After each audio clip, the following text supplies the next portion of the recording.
पावसाळा सुरू होताच पर्यटकांची पावले निसर्गरम्य धबधबे कोसळणाऱ्या माळशेज घाटात वळतात. अशातच माळशेज घाटात पावसाळी सहलीचा आनंद घेण्यासाठी सांताक्रूज वाकोला भागात राहणाऱ्या तरुण तरुणीच्या जीवावर बेतले आहे. सहलीचा आनंद घेऊन घरच्या दिशेने दुचाकीवरून घरी निघालेल्या त्या तरुण तरुणीचा भरधाव एसटी बसची जोरदार धडक होऊन जागीच मृत्यू झाल्याची घटना घडली आहे.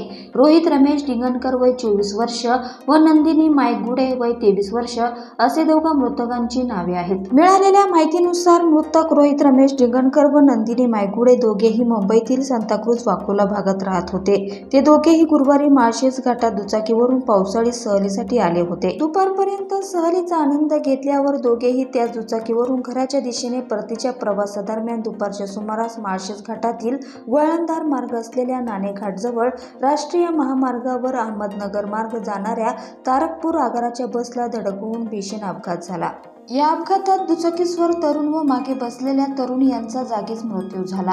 घटनेची माहिती मिळताच टोकवडे पोलीस पथक घटनास्थळी दाखल होऊन पंचनामा करत दोघांचे मृतदेह मुरबाड शहरातील शासकीय उपजिल्हा रुग्णालयात शवविच्छेदनासाठी रवाना केले होते.